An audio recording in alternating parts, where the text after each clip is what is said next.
যে সমস্ত ক্লাস 11 এর পরীক্ষার্থী বন্ধুরা আগামী সপ্তাহে তোমাদের ফার্স্ট সেমের পরীক্ষায় বসতে চলেছো, তাদের জন্য আজকের এই ভিডিওটা অত্যন্ত গুরুত্বপূর্ণ হতে চলেছে।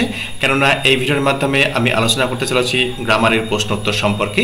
আমরা প্রত্যেকেই জানি গ্রামারে কিন্তু 5 মার্কস রয়েছে, তো 5-এ কিন্তু 5 মার্কস কিন্তু ইজিলি পাওয়া সম্ভব। ঠিক আছে, দেখো পিছনের সারিতে বসে থাকা সেই প্রত্যন্ত গ্রামের ছেলেটিও কিন্তু 5-এ 5 মার্কস কিন্তু পেতে পারে। কিসের মাধ্যমে? তো প্র্যাকটিসের মাধ্যমে। আমরা প্রত্যেকেই জানি practice makes a man perfect. ঠিক আছে, দেখো এই ভিডিওতে কিন্তু আমি গ্রামারের প্রত্যেকটা টপিকে কিন্তু ধরে ধরে কিন্তু প্রশ্ন কিন্তু সাজিয়েছি, তোমাদের কিন্তু টেক্সট থেকে কিন্তু নেওয়া হয়েছে। তো চলো দেখে নেওয়া যাক। দেখো প্রথমে কি রয়েছে, হি হ্যাড, দেখো এটা কিন্তু টেন্স থেকে আমি এই কয়েকটা প্রশ্ন টেন্স থেকে নিয়েছি। দেখো হি হ্যাড লেফট, দেখো his village without any previous thought of plan. দেখো কি রয়েছে, হ্যাড রয়েছে। হ্যাডটা কোথায় থাকে? এটা তো পাস্ট পারফেক্ট, আমরা হ্যাডটা ইউজ করে থাকি, তাই তো? তাহলে আমরা কোনটা করব? এখানে পাস্ট পারফেক্ট ইউজ করব। ঠিক আছে, দেখো হ্যাডের পরে ভার্বের V3 ফর্ম আমরা কিন্তু ইউজ করি কোথায়? পাস্ট পারফেক্টে। আর প্রেজেন্ট পারফেক্টে কি হ্যাজ কিংবা হ্যাভ ইউজ করি, প্লাস V3 ফর্ম কিন্তু ইউজ করি। ঠিক আছে, দেখো হ্যাজ কিংবা হ্যাড এর পরে কিন্তু V3 ফর্ম ইউজ হয়, অর্থাৎ পাস্ট পার্টিসিপল ফর্ম কিন্তু ইউজ হয়। ওকে, নেক্সট কি রয়েছে, দেখো হি বিকেম, দেখো এটা পাস্টে রয়েছে, দেখো সিম্পল পাস্টে রয়েছে। দেখো he became a formal member of সাধারণ ব্রহ্ম সমাজ। দেখো বিকেম রয়েছে, বিকাম, তাই তো? তাহলে কি ধরবো? এটা হবে সিম্পল পাস্ট টেন্স। ওকে, দেখো সিম্পল পাস্ট টেন্স বা পাস্ট ইনডিফিনাইট টেন্স, এইটা হবে আনসার। ওকে, V2 এটা। নেক্সট কি রয়েছে, I shall probably find him waiting for me. দেখো শ্যাল দিয়ে প্রশ্ন করা হয়েছে। শ্যাল বা উইল কিন্তু ইউজ করা হয় কখন? তো ফিউচার টেন্সে ইউজ করা হয়। আর এটা কিন্তু দেখো শ্যাল ইউজ করা হয়েছে।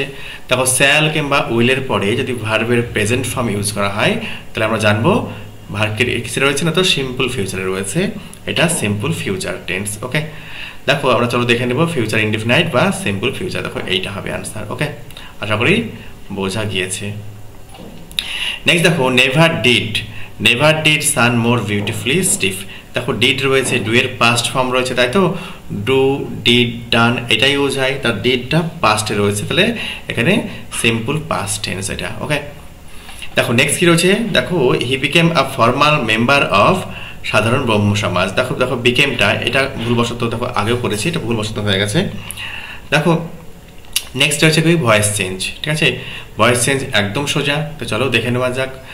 দ্য অ্যাস্ট্রোলজার কি বলছে, ট্রানজাক্টেড। দেখো ইডি রয়েছে, ইডি থেকেই আমরা জানবো কি না, তো এটা পাস্টে রয়েছে, তাই তো? দেখো আমরা জানি কি রেগুলার ভার্ব আর ইররেগুলার ভার্ব, যে সমস্ত ভার্ব ইডি যুক্ত হয়ে পাস্ট এবং পাস্ট পার্টিসিপল ফর্ম করে তাদেরকে রেগুলার ভার্ব বলা হয়ে থাকে। আর ইররেগুলার ভার্বে দেখো স্পেলিংয়ের চেঞ্জ হয়। ঠিক আছে, যেমন কি না, তো দেখো স্লেপ্ট দেখো চেঞ্জ হয়ে যাচ্ছে। তারপর সুইম, সোয়েম, সোয়াম। ঠিক আছে, দেখো স্পেলিং কিন্তু চেঞ্জ হয়ে যাচ্ছে। দেখো ইডি থাকলে আমরা কি বুঝলাম না, তো সিম্পল পাস্টে জানবো। ঠিক আছে, আর পাস্টে হলে ভয়েস চেঞ্জ যখন আমি করতে যাব তখন কিন্তু ওয়াজ কিংবা ওয়্যার হবে, তারপরে কিন্তু V3 ফর্ম হবে। ওকে, চলো দেখে নেওয়া যাক। তা দেখো দ্য অ্যাস্ট্রোলজার এইটুকু সাবজেক্ট রয়েছে, এটা ভার্ব রয়েছে। ঠিক আছে, তাহলে দেখো হিজ বিজনেস, দেখো কি বলছে, হিজ বিজনেসটাকে কিন্তু আমাকে টেনে নিতে হবে। দেখো হিজ বিজনেস, দেখো ওয়াজ কোথায় রয়েছে সেটা দেখো, his business was transacted by the light of a flare by the astrologer. দেখো এইটা হবে আমার আনসার। ঠিক আছে, যেহেতু ইডি রয়েছে তাহলে আমাকে জানতে হবে ওয়াজ কিংবা ওয়্যার দিয়ে কিন্তু লেখা থাকবে। ঠিক আছে, যেহেতু হিজ বিজনেসটা সিঙ্গুলার ফর্ম তাই কিন্তু ওয়াজ হয়েছে। যদি সাবজেক্টটা বহুবচন হতো তাহলে ওয়াজ না হয়ে ওয়্যার কিন্তু হতো। দেখো 7 নম্বর, দেখো দ্য স্বামী কি বলছে, had observed every right of the pilgrimage. দেখো হ্যাড রয়েছে, দেখো হ্যাড থাকলে কিন্তু হ্যাড বিন এগুলো কিন্তু ইউজ হবে। ঠিক আছে, আর হ্যাজ থাকলে হ্যাজ বিন, হ্যাভ বিন এগুলো ইউজ হয়। কেমনভাবে ইউজ হবে? সাবজেক্ট অনুযায়ী। সাবজেক্ট যদি সিঙ্গুলার থাকে তাহলে হ্যাজ ইউজ হয়, প্রেজেন্ট পারফেক্টের কথা বলছি। আর বহুবচন যদি হয়ে থাকে তাহলে হ্যাভ ইউজ হয়। যেহেতু এটা পাস্ট পারফেক্টে রয়েছে তাই এখানে হ্যাড বিন দিয়ে করতে হবে। তাহলে কোথায় হ্যাড বিন দিয়ে লেখা রয়েছে তাহলে সেইটা কিন্তু অ্যান্সার হয়ে যাবে। দেখো স্বামী had observe every right of the pilgrimage, অর্থাৎ এভরি রাইট অফ পিলগ্রিমেজ এটা অবজেক্টে রয়েছে, তো এটার পরে দেখো হ্যাড দিয়ে লেখা থাকবে, এই দেখো এটা রয়েছে। ঠিক আছে, তাহলে বিএডটা হবে আনসার। ওকে, আশা করি বোঝাতে পেরেছি। তাহলে হ্যাড থাকলে কি হবে? হ্যাড বিন হবে। ওকে, নেক্সট কি বলছে, আই ওয়ার্শিপ দ্য টেরেবল। দেখো এই সেন্টেন্সটা সিম্পল প্রেজেন্টে রয়েছে, দেখো সাবজেক্ট রয়েছে, তারপরে মেইন ভার্ব রয়েছে, ঠিক আছে, তারপরে কি রয়েছে, অবজেক্ট রয়েছে। তাহলে এটাকে করতে গেলে কি করতে হবে না, তো ইজ দিয়ে করতে হবে। তাহলে দেখো the terrible is worshipped by me, দেখো আই থেকে অবজেক্টিভ ফ্রম মি হয়েছে, তাহলে এটা হবে আনসার। ওকে, দেখো এটা বোঝাতে আশা করি পেরেছি। যদি এটা পাস্ট টেন্সে থাকতো তাহলে কিন্তু এই ইজের জায়গাতে ওয়াজ হতো, ঠিক আছে, যেহেতু সাবজেক্টটা সিঙ্গুলার হয়ে আছে তাই আশা করি বোঝাতে পেরেছি। চলো এবার ন্যারেশন চেঞ্জ আমরা দেখে নেব। দেখো ন্যারেশন চেঞ্জ কিন্তু পরীক্ষায় কিন্তু সব থেকে বেশি আসে ইন্টারোগেটিভ সেন্টেন্স থেকে, ঠিক আছে। দেখো কিছু কিছু দেয় এক্সক্লেমেটরি সেন্টেন্স থেকে, আবার কিছু কিছু তোমার অ্যাসার্টিভ সেন্টেন্স থেকেও দেয়, ঠিক আছে। আমরা জানি কি সেন্টেন্স 5 রকম, তো 5 রকম সেন্টেন্সে কিন্তু ন্যারেশন চেঞ্জ কিন্তু আলাদা আলাদা রকমের আছে। এটা কিন্তু কোন সেন্টেন্স, দেখো এই যখন ইন্টারোগেটিভ সাইন রয়েছে না, তাহলে এটা জানবো কি এটা ইন্টারোগেটিভ সেন্টেন্সের ন্যারেশন চেঞ্জ করতে দিয়েছে। দেখো ইন্টারোগেটিভ সেন্টেন্সের ন্যারেশন চেঞ্জ যদি করতে হয় তাহলে এই যে সেড টু বসানো আছে, এই সেডের পরে টু বসিয়ে দেখো এটা অবজেক্ট রয়েছে, এই অবজেক্টটা দেখো এই সেড ভার্বের অবজেক্ট। তো সেড টু থাকলে দেখো কি করতে হবে, দেখো ইন্টারোগেটিভ সাইন থাকলে এটাকে আস্কড করে নিতে হবে। The astrologer asked the other, if দিয়ে করতে হবে, যেহেতু এখানে ডাব্লিউএইচ দিয়ে কিন্তু শুরু হয়নি, ডাব্লিউএইচ থাকলে কিন্তু ডাব্লিউএইচটাই বসে যেত। তা দেখো ইফ, তাহলে ইউটাকে তা কি বলছি না, তো এই দেখো আদার, তা আদার ইউটা হচ্ছে আদার, তাই জন্য হি বসাবো, এই প্রথমটা হবে answer. The astrologer asked the other if he would give him, him বলতে এখন অ্যাস্ট্রোলজার, তার জন্য ব্যাকেটে কিন্তু করা আছে 8 আনাজ। ওকে, নেক্সট কি বলছে, dear God the very houses seem asleep and all that mighty heart is lying still. দেখো সেড দ্য পোয়েট।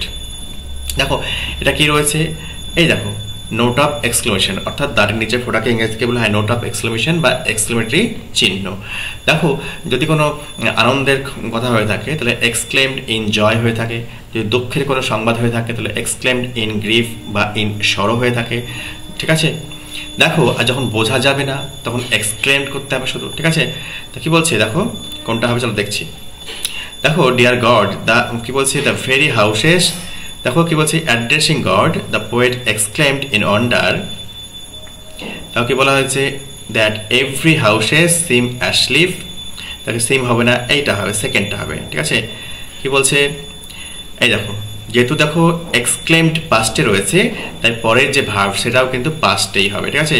কি বলছে, seemed asleep and all mighty heart was lying still. Okay, আশা করি বোঝাতে পেরেছি। চলো নেক্সট আমরা দেখে নেব,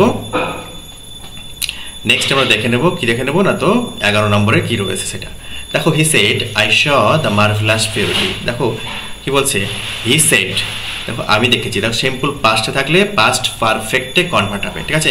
দেখো রিপোর্টিং ভার্ব যদি পাস্ট টেন্সে থাকে তাহলে কিন্তু রিপোর্টেড স্পিচের টেন্সের পরিবর্তন হয়। সিম্পল প্রেজেন্টে থাকলে সিম্পল পাস্ট হবে, প্রেজেন্ট কন্টিনিউয়াস থাকলে পাস্ট কন্টিনিউয়াস হবে, প্রেজেন্ট পারফেক্ট থাকলে পাস্ট পারফেক্ট হবে, সিম্পল পাস্ট থাকলে পাস্ট পারফেক্ট হবে, ঠিক আছে। পাস্ট পারফেক্ট থাকলেও পাস্ট পারফেক্ট হবে, ঠিক আছে। আর ফিউচার তোমার পাস্ট কন্টিনিউয়াস থাকলে পাস্ট পারফেক্ট কন্টিনিউয়াস টেন্স হবে, আর ফিউচার স্যালিউল থাকলে শুড উড এগুলো হয়। দেখো হি সেড, তা কি বলছে, I saw his marvellous purity, তাহলে হি সেড দ্যাট, তা কি বলছে, আমি একটু আগে কি বললাম, শ পাস্টে রয়েছে তাহলে পাস্ট পারফেক্টে যাবে। এই দেখো বি নম্বরে রয়েছে, he said that he had seen his marvellous purity, তাহলে বি নম্বরটা হবে। দেখো সিম্পল পাস্ট থাকলে পাস্ট পারফেক্টে কিন্তু কনভার্ট করতে হবে। নেক্সট কি রয়েছে, হি ডাইড 4 months ago, ঠিক আছে। এটা ফেজাল ভার্ব করতে দেওয়া হয়েছে, ডাইডের ফেজাল ভার্ব হচ্ছে পাস্ট অ্যাওয়ে, পাস্ট অ্যাওয়ে মানে হচ্ছে মারা যাওয়া। নেক্সট দেখো আন্ডারস্টুড, আন্ডারস্টুড মানে বুঝতে পারা, আন্ডারস্টুডের কি হবে না, তো phrasal verb make out, make আউটটা প্রেজেন্টে রয়েছে, এখানে কিন্তু পাস্টে রয়েছে, তাহলে আমাকে বলতে হবে মেড আউট। ওকে, এখানে যে টেন্সে রয়েছে আমাকে সেই টেন্সে কিন্তু এই ভার্বটাকে কিন্তু চেঞ্জ করতে হবে। নেক্সট কি বলা হয়েছে, থিংস ফল অ্যাপার্ট, এটা ফল অ্যাপার্ট মানে ডিসইন্টিগ্রেটেড, ঠিক আছে।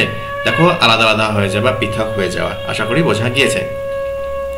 দেখো হি কি বলা হয়েছে, হি লেন্ট অন, কি বলছে, রাফ স্টিক, দেখো একটা এবড়ো খেবড়ো স্টিকের উপরে সে হেলান দিয়ে অবস্থায় রয়েছে। হি স্যাট, দেখো কি বলছে, dot dot dot boughs of the spreading tamarin tree, tamarin মানে হচ্ছে তেঁতুল গাছ, দেখো এখানে আন্ডার হবে, ঠিক আছে। একটা তেঁতুল গাছের নিচে কিন্তু সে বসেছিল, সে বলতে এখানে অ্যাস্ট্রোলজারের কথা কিন্তু বলছে। দেখো মোস্ট অফ, মোস্টের পরে কিন্তু প্রিপোজিশন অফ হয়, আশা করি বোঝা গিয়েছে। নেক্সট কি বলছে, উই লেফট দ্য রেস্ট, রেস্টের পরেও অফ হয়, দেখো রেস্ট অফ আওয়ার পার্টি এনক্যাম্পড। দেখো সাম আর মিট, দেখো মিটের পরে কিন্তু প্রিপোজিশন ফর হবে। দেখো অল ব্রাইট অ্যান্ড গ্লিটারিং, দেখো কি বলছে, ড্যাশ দ্য স্মোকলেস এয়ার, এখানে কিন্তু ইন হবে, এটা কিন্তু দ্য ওয়েস্টমিনিস্টার ব্রিজ থেকে কিন্তু নেওয়া হয়েছে এই কবিতার লাইনটা। মানে কবিতার লাইন যদি পড়ে থাকো দেখবা কিন্তু এখানে কিন্তু টেক্সটে ইন রয়েছে, ঠিক আছে, তাই ইন হবে, in the smokeless air.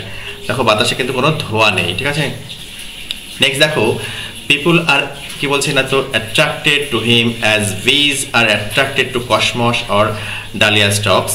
The underline sub clause is, দেখো এই যে তলায় দাগ দেওয়া আছে এই ক্লজটা কি ক্লজ সেটাকে আমাকে আইডেন্টিফাই করতে হবে। দেখো অ্যাজ, বিকজ, ইফ এই শব্দ থাকলে আমরা জানবো কি না, তো অ্যাডভার্বিয়াল মতো কাজ করে, তো এটা অ্যাডভার্বিয়াল ক্লজের মধ্যে পড়ছে। ওকে, নেক্সট কি বলছে, দেখো Swamiji suddenly announced that he would go to Amarnath. দেখো দ্যাট দিয়ে থাকলে আমরা জানবো চোখ বন্ধ করে আমরা বসিয়ে দেবো নাউন ক্লজে রয়েছে, ঠিক আছে। নাউন ক্লজের লিঙ্কার দ্যাট হয়, আর দ্যাটের আগে কিন্তু কোনো অ্যান্টিসিডেন্ট থাকবে না, অবশ্যই দেখে নেবে দ্যাটের আগে কিন্তু কোনো নাউন কিংবা প্রোনাউন যদি জানে না থাকে তবেই কিন্তু হবে। নেক্সট দেখো বলছে ডাল would he be soul who could pass by a sight so touching in its majesty. দেখো এই হুটা বলতে কিন্তু এই হিকেই বোঝাচ্ছে, ঠিক আছে। তার জন্য দেখো এটা হুয়ের আগে অ্যান্টিসিডেন্ট রয়েছে, ঠিক আছে। এই অ্যান্টিসিডেন্ট কিন্তু এত দূরে থাকে না, এই পাশেই থাকে, হুয়ের পাশেই। দেখো এটা কিন্তু অ্যান্টিসিডেন্ট রয়েছে, তাই এটা অ্যাডজেক্টিভ ক্লজ। দেখো অ্যাডজেক্টিভ ক্লজ বা রিলেটিভ ক্লজে কিন্তু অ্যান্টিসিডেন্ট থাকবে, নাউন ক্লজে কিন্তু কোনো অ্যান্টিসিডেন্ট থাকে না। দেখো his eyes sparkled with a sharp abnormal gleam, এটাকে বলা হয়েছে মেক ইট ইন্টারোগেটিভ সেন্টেন্স, ঠিক আছে। এটাকে ইন্টারোগেটিভ করলে কী করতে হবে, দেখো ইডি রয়েছে, পাস্টে রয়েছে, আর সেন্টেন্সে কিন্তু কোনো অক্সিলারি ভার্ব নেই। যখন অক্সিলারি ভার্ব থাকবে না তখন কিন্তু আমরা ডু ভার্বের সাহায্য নেব, যেহেতু সিম্পল পাস্টে রয়েছে তাই আমরা ডিড নেব, ঠিক আছে, ঠিক আছে, ডিড দিয়ে আমরা কিন্তু করব, ঠিক আছে। তাহলে হাউ, তারপর কী বলছে, হাউ ডিড হিজ আইজ, দেখো স্পার্কেল, তা কি বলছে, এই দেখো ডিড নিয়ে নিলে কিন্তু পরের যে ভার্বটি হবে সেটা সিম্পল প্রেজেন্ট ফর্মে হবে, তাই এই ডি নম্বরটা সঠিক, ঠিক আছে। How did his eyes sparkle with. Next কি বলা হয়েছে, মেক ইট আর WH question, he was constantly preoccupied with her, ঠিক আছে। চলো দেখে নেওয়া যাক। দেখো এখানে ওয়াজ রয়েছে, তাহলে ওয়াজটাকে আমরা সাবজেক্টের আগে নিয়ে যাব, ঠিক আছে। দেখো নেক্সট বলছে হাউ ওয়াজ আ কনস্ট্যান্ট, আচ্ছা এটা হবে না, আচ্ছা কি বলছে, what was he being constantly preoccupied, আচ্ছা হোয়াট ওয়াজ হি কনস্ট্যান্টলি প্রিঅকুপাইড, এইটা হবে বিএডটা হবে answer, what was he constantly preoccupied. Next দেখো 27 নম্বর, দেখো কি বলছে, I can not but believe that, এটাকে অ্যাফার্মেটিভ করতে বলেছে। অ্যাফার্মেটিভ কথার অর্থ হচ্ছে হ্যাঁ বাচক, আমাকে এই নট কথাটা কিন্তু উঠাতে হবে, কিন্তু সেন্টেন্সের সেন্স যেন চেঞ্জ না হয়, তাহলে I will always believe that, এই সিএটটা হবে আনসার। ওকে, সিএটটা হবে আনসার। নেক্সট দেখো these are the great truths of modern life which কি বলছে, হিউজ নেভার রিয়েলাইজড, দেখো চেঞ্জড ইনটু সিম্পল সেন্টেন্স। দেখো সিম্পল সেন্টেন্স কথার মানে হচ্ছে সরল বাক্য, তাহলে আমাকে এই হুইচটাকে কিন্তু উঠাতে হবে, ঠিক আছে। আর সাবজেক্ট একটা করতে হবে, আর কিন্তু মেন ভার্ব কিন্তু একটাই করতে রাখতে হবে, তবেই কিন্তু সিম্পল সেন্টেন্স হবে, ঠিক আছে। সিম্পল সেন্টেন্সের ডেফিনেশন কি, simple sentence is a sentence that contains a subject and a finite verb. Okay, চলো আমরা দেখে নিই তাহলে কি বলছে, এই দেখো, তাহলে দেখো এইটা হবে মডার্ন লাইফ গ্রেট ট্রুথস, কি বলছে, modern life great truths are not realised by কি বলছে হিউজ এরস্কিন। ওকে, এইটা হবে। কি বলছে দেখো these are the great truths of modern life which, আচ্ছা আচ্ছা নেভার রিয়েলাইজড, না সরি এইটা হবে না, এই তোমার বিএডটা হবে আনসার, ঠিক আছে, বিএডটা হবে আনসার। ওকে, দেখো কি বলছে, Hugh Erskine never realized this great truths of modern life. Okay, next কি বলা হয়েছে, দেখো and all that mighty heart is lying still, দেখো মেক ইট কমপ্লেক্স, কমপ্লেক্স মানে জটিল বাক্য, একটা দেখো প্রিন্সিপাল ক্লজ রাখতে হবে, আর এক কিংবা একাধিক সাবঅর্ডিনেট ক্লজ থাকতে পারে, একটা কিন্তু অবশ্যই রাখতে হবে, ঠিক আছে, কমপ্লেক্স করতে গেলে। কি বলছে, and all that mighty heart is still lying. চলো আমরা দেখে নেব এটা কি বলছে, and all that heart which is mighty is still lying. আচ্ছা,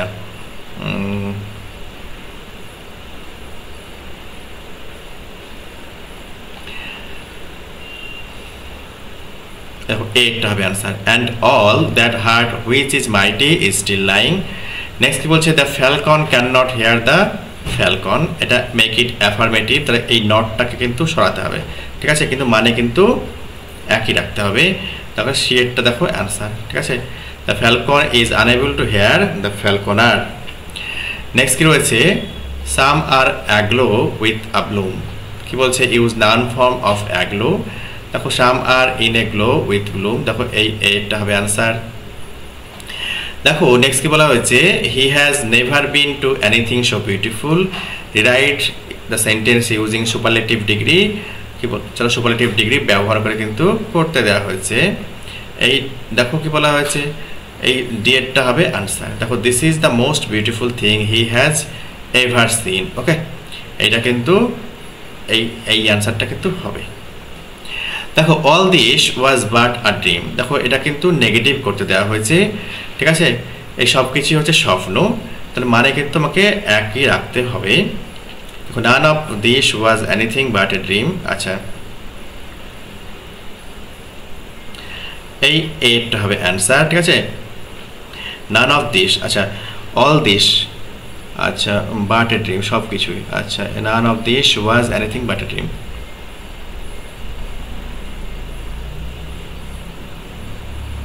এটা অ্যান্সার, ঠিক আছে। দেখো হি ইজ অ্যালাইভ, এটাকে নেগেটিভ করতে দিলে দেখো হি ইজ নট ডেড, এই সি এরটা হবে আনসার। দেখো there was too much feeling of delighted congratulation, the past participle used in the sentence is. দেখো এই সেন্টেন্সের পাস্ট পার্টিসিপল কী রয়েছে, এই ডিলাইটেড। দেখো পার্টিসিপল ক রকমের রয়েছে, পার্টিসিপল 3 রকমের রয়েছে।